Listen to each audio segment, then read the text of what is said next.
it's my next shelf. I'm gonna do 3, 5, 7, 9 games. Wow, that's a lot of games. But I'll try to get through it. I'm just gonna, yeah, go through them. I'm just here. I'm gonna start this game. It's called Sanssouci. It's Veronica likes this game. It's a Michael Kingsley game, but this game is so restrictive on what you can do. It's just, I'm not gonna say it's hard to play. So let me see. Sanssouci is a palace somewhere in France, and you have this board. Each player gets their own board, and then what you do is there's this board here.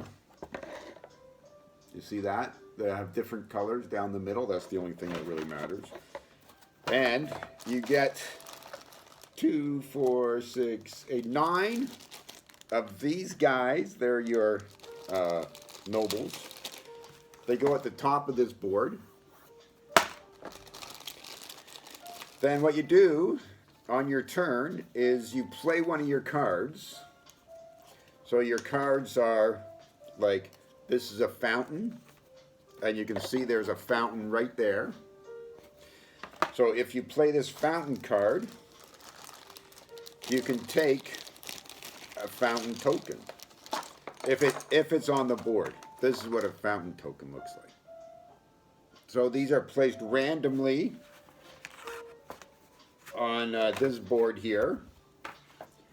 And if, I'm going to use the fountain token as an example, if there's a fountain token on this orange space and you take it, you have to place your fountain token on the orange space. And you have to have the card, the fountain card, to take the fountain, to place it on there. Yeah. Or if sometimes you can flip the tile over and look, it's a gardener. And then you can place them anywhere on the row and column of the card that you played. And why are you doing all this? Nobody knows, except you do. Because the other thing you do on your turn is you move one of your gardeners, one of your nobles down as far as you want, and then you score that many points. That many points. And the person with the most points wins. I think it's 2 to 4 players. Yeah, 2 to 4 players. I've only played it 2, but it's a hand management type of game. It's nice.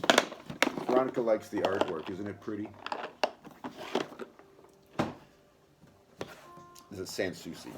The next one, Kin. It's a Reinhard Knizia game. Reinhard Knizia game. Okay.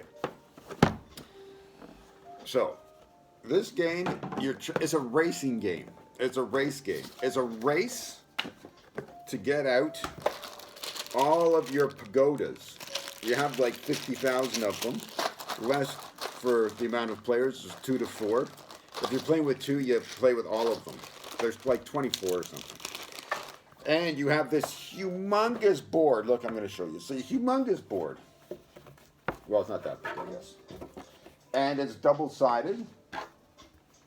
It's that side, and then it's this side. You can see there's printed on here some of the colors. Those are provinces. And it's sort of like dominoes. And so you get 3 of these tiles in your hand. And then what you do on your turn is you simply play one of your tiles right on the board. I'm gonna take it there. Look, see? So you play it right next to another province. And then if you have 2 or more of the cities, when you play your tile, you can put your pagoda on it. So you put your pagoda on it. Like that.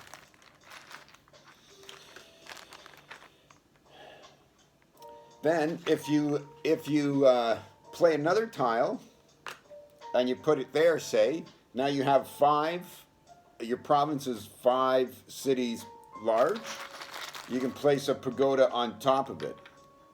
This means that this province, any province with 2 pagodas on it, you can't be attacked. But if you have only 1 pagoda, and then somebody else comes with a whole bunch of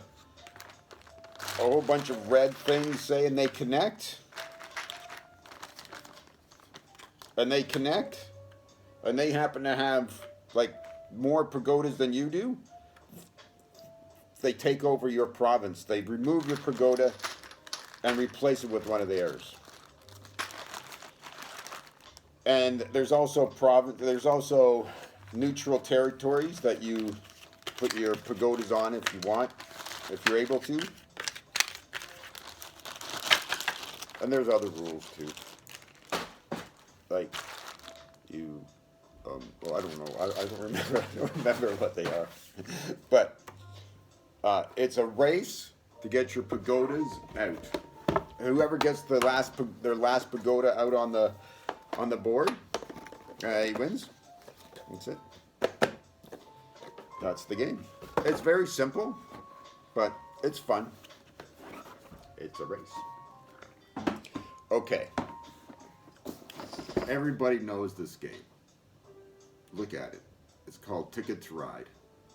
Even if you're not one of the 3 people who are subscribed to this channel, you probably know this game. This is the game I've played most often. And out of all the games I've played this one the most. Why? It's because my kids really like this game. When they were small, we used to play all the time. It was so much fun. Okay, this is the biggest board ever. But it's just, you have, okay. Well, not the biggest board ever, but the biggest board I have. Look how big it is. It's big. And it's a map. You see? It's a map of, in this case, it's the map of North America. And there's cities. Everybody knows how to play this game. There's cities, and you're trying to connect cities with your trains. You see? Everybody gets a whole bunch of these trains. And then you connect cities to trains. Well, how do you do that? Well, I'll tell you how you do that.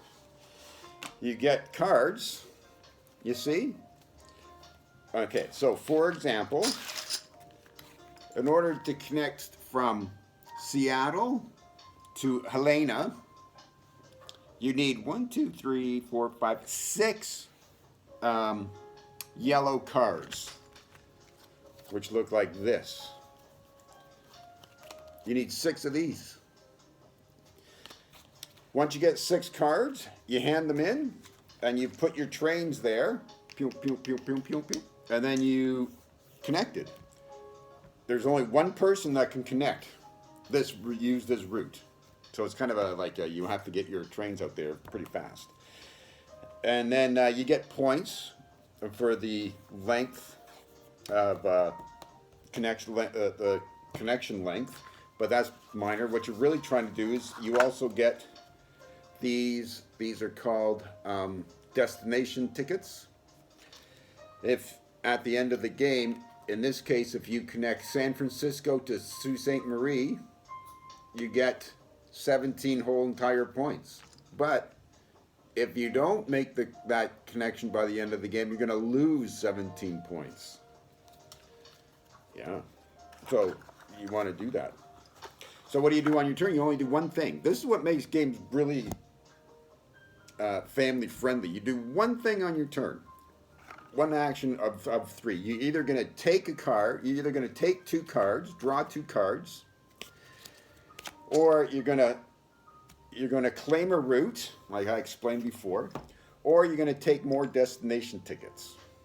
Those are the 3 things you can do on your turn, but you only do one of them. And it's really good. They're very simple to explain, simple to play, but it's fun. It goes pretty quick,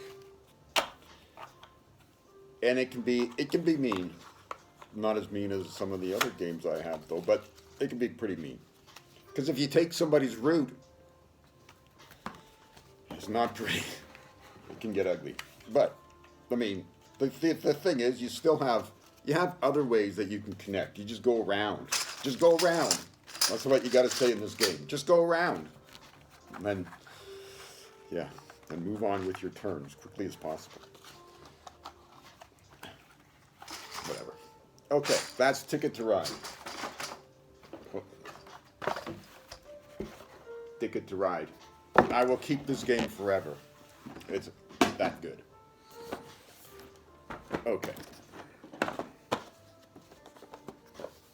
This game, take it easy. Just take it easy, everybody.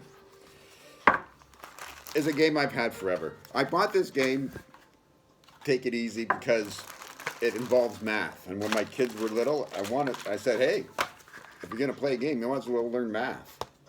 Practice math. That's what the board looks like. So everybody gets the same set of tokens. You know, they look like this. And one person has all of his tokens upside down. He randomly draws one. And then he says 982, whatever. And everybody finds their 982 token and puts it on anywhere they want on the board. Then what you want to do is you want to complete every row, horizontal or diagonal row of the same number that goes from one end of the board to the other. You're going to score that many points multiplied by however many you have. So if you put this here and you go all 9 down here, you have 1, 2, 3, 4, 5 times 9 is 45. See, that's where the math comes in. You get 45 points for that. But if you don't complete your row, then you're not going to get any points for it. It's fun, it's quick, it's enjoyable. It's like multiplayer solitaire, which is, you know, I don't mind those games. I like them. It's fun. We played that a lot. Take it easy. This game, this is a weird type of weird game. This is called Cardac. It's an abstract strategy game. I bought this game on sale. It was a really good sale. But this game is it's quite unique. I like it. I like it a lot. I'm going to show you. It's a very simple game. This is the board. Look how small it is. It's a very small board. But it's a double-sided board, and there's 3 boards you can play. The big one, that's the biggest board. Then a medium one outside here, or you play on a small board. It plays very different depending on the size of board you play on. Because it's a 2-player game. The reason it plays very different is because you have the same number of pieces.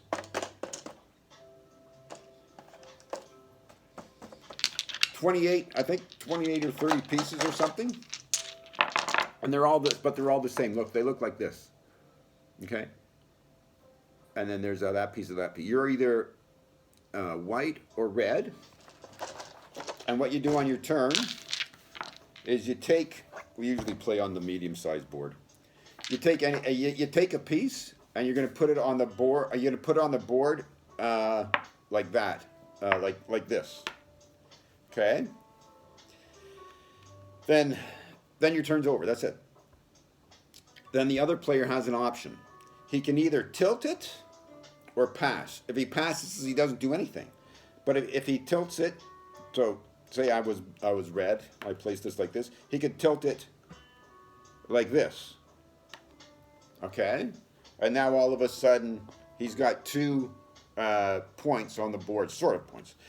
Oh, yeah, I should say what the object of the game is to create as many areas as possible that are 3 or more.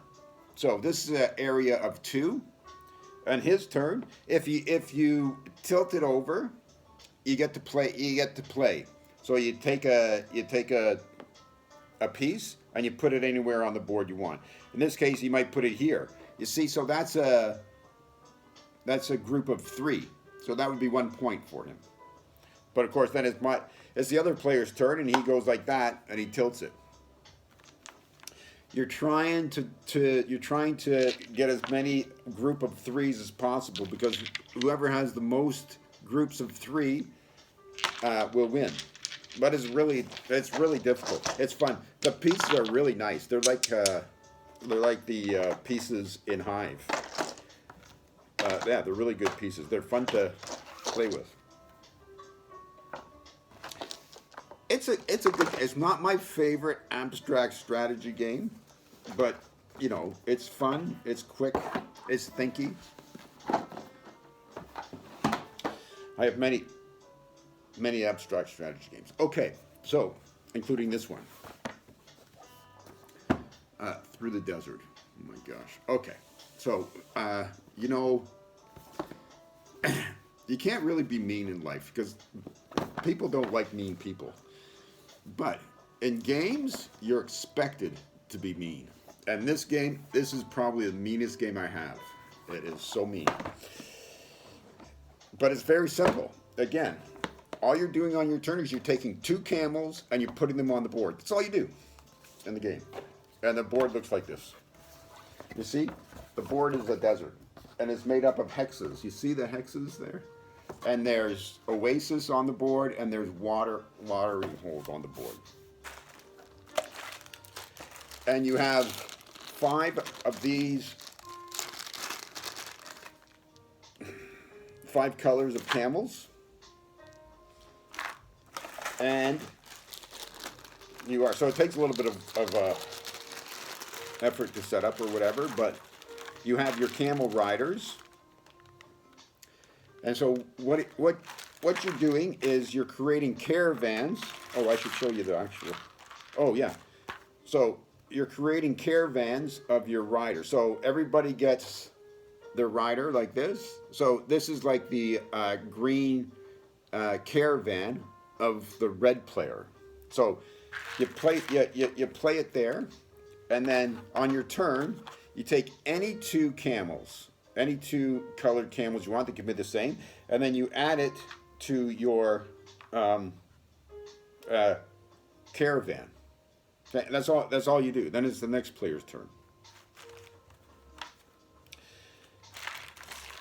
But the reason why it's mean is because what you're trying to do, firstly, is there's a number of ways to score. You score by going next to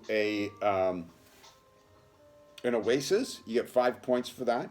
If you go on top of a watering hole, you get however many points it is. In some cases, it's 1, 2, or 3 points. So like 3 points. This could be here, and then you go there, and you get 3 points, for example. You go next to an oasis. You get this. That's 5 points. And you're also going to score for every color. If you have the longest caravan at the end of the game, you're going to get 10 points. And then you're going to score for any enclosures you made. So this is an enclosure. Yeah. So you would get the number of empty spaces. 1, 2, 3, 4, 5, 6, 7. So at the end of the game, this is seven points for red. But the thing is, it's not so easy to do that because the other players are going to come in and they're going to do their thing, and they're going to move. They're going to use their camel, their turn to cut you off. Everybody's going to cut everybody off. That's the way it goes. And you have to keep an eye on how long your caravans are, because you know you could have like, oh, I got 7 camel caravan, and then at the end of the game somebody asks, oh, I got 8, and so they get the 10 points and you don't. And also the game ends as soon as 1 color has been used. It's all on the board. 1 color has been used, and then it's on the board. Then the game's over. When I taught this game, I said the game ends a lot sooner than you think. You're going along, oh, okay, yeah, I'll do that next turn or whatever, and then all of a sudden the game's over, and you're like, oh, I didn't even get a chance to finish my enclosure. And you're like, yeah, well, if it closes, the game's going to be over sooner than you think. Nothing you can do about it. It's good. It's mean. Okay. Another abstract game is called Shobu. This game is a newer type game. You have 4 boards here. 2 light colored boards. 2 dark colored boards. I think it goes like this. Let's see. Yeah, so it's set up like this. Yeah. Let's see if I can. Yeah, okay. Then there's black stones and white stones. And there's this rope that just goes here. If you're the black player, you're going to put all of your stones out here like this to start the game. And then the white player puts his stones opposite yours on each of the boards. Then, what you do on your turn is you do 2 things on your turn. You make it a passive move, then an aggressive move. A passive move is you move any of your stones that are on your side of the board 1 or 2 spaces in a straight line. So you can move this 1, 1, 2 like that. And then you have to make the same move on oh, I gotta remember. You have to make the same move on a different color, I think. On a different color board. So if I move 2 up here, I have to take a piece of mine on the white and move 2 up. Okay? Oh, yeah. How do you win? You win by pushing all 4 of your opponent's pieces off of any one board. So on my next turn, I might go 1 up here like that, and then go 1 like that and push this white piece off. Okay?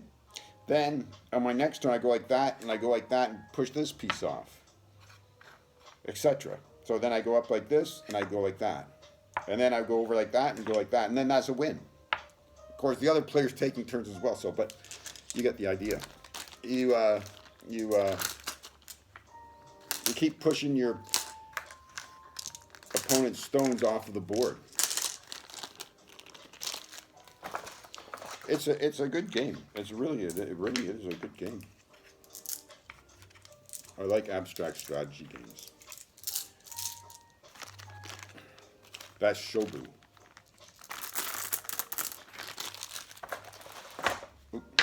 Okay, now 2 more to go.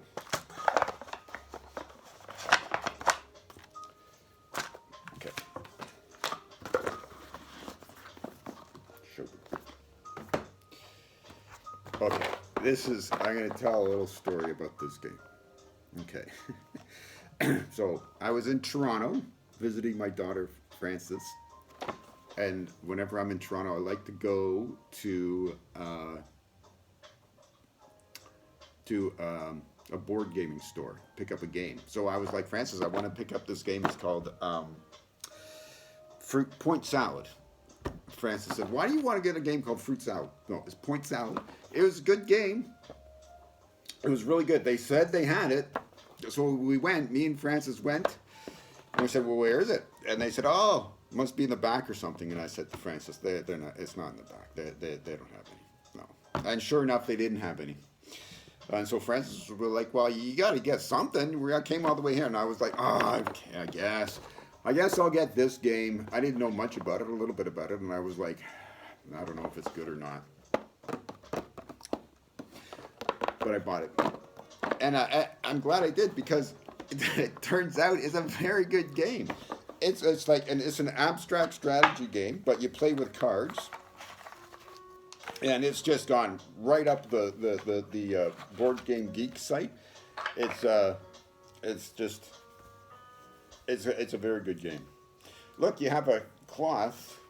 Oh, yeah. The board is cloth. You can iron it and put it in the laundry if you need to. But it's got like, okay. That's the board. Then you have these cards.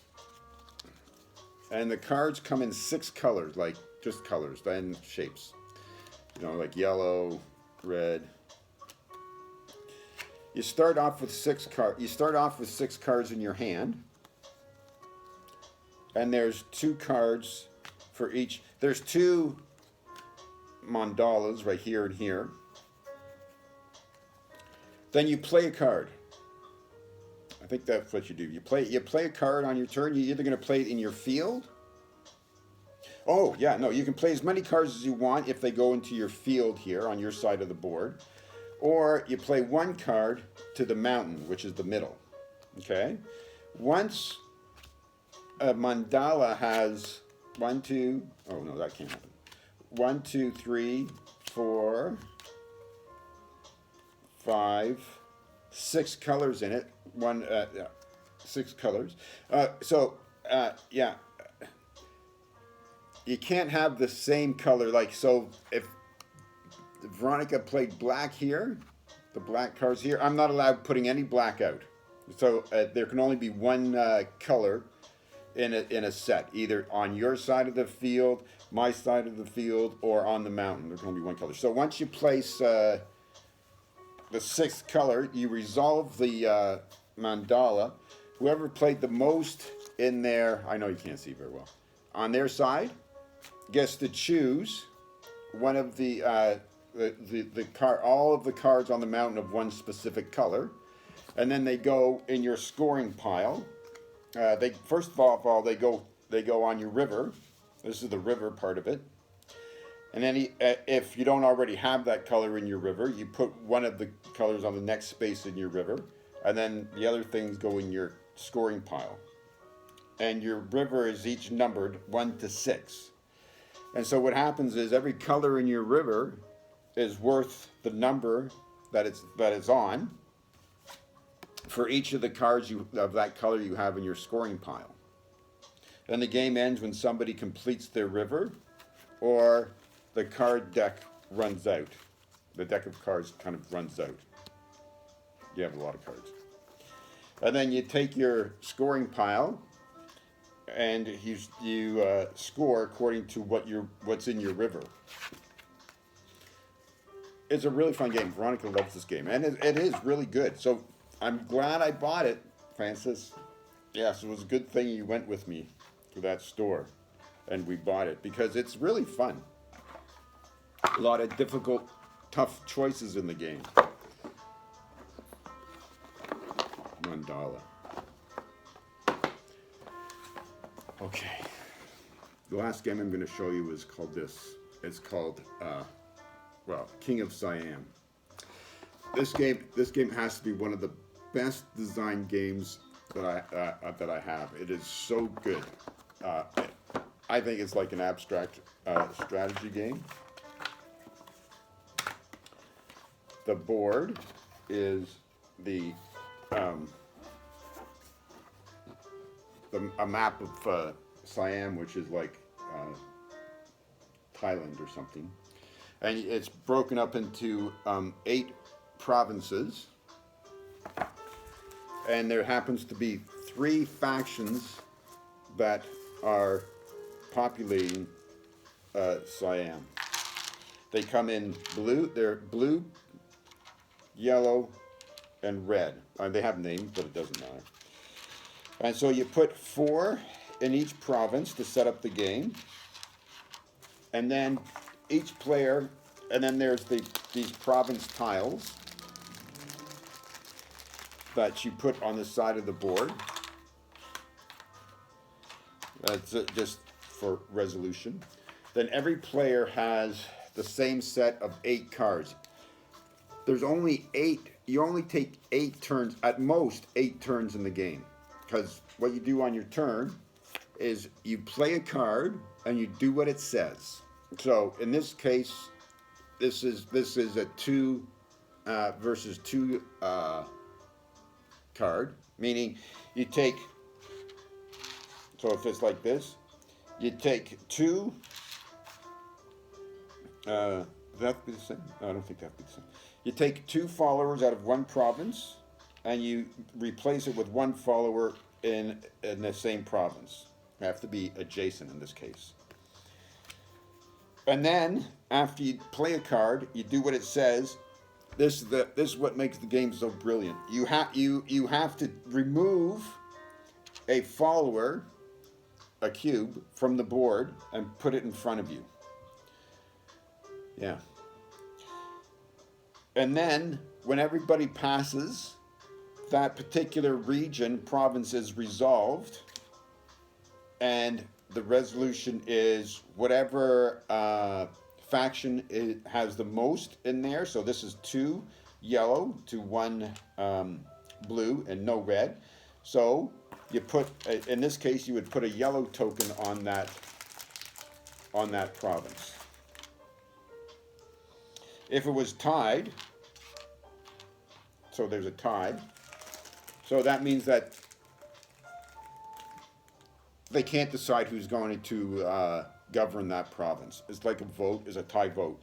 Then the British come in and they say, okay, we will govern that province because you guys can't decide what it is. So it's a tie. Then what happens is you go on to the next, and everybody. At the end of the game's going to end one of two ways. You're either going to go through every single province, and then there's going to be like these tokens and whatever faction, whatever color has the most provinces that they rule is going to rule Siam.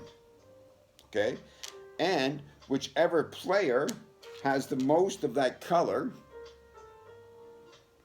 so say yellow has like 5 provinces, whoever has the most yellow at the end of the game will be the king of Siam and wins the game. There's a lot more rules than that. Well, not a lot more, but that's what kind of most of it is. Most of the rules are.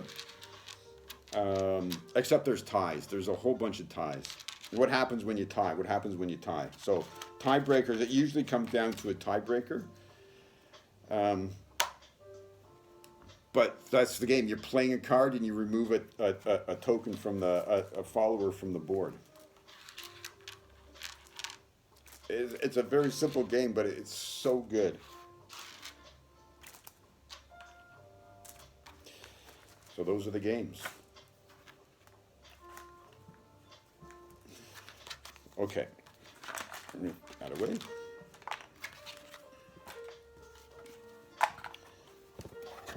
Yes, that is King of Siam. And that's it. Okay, see you later.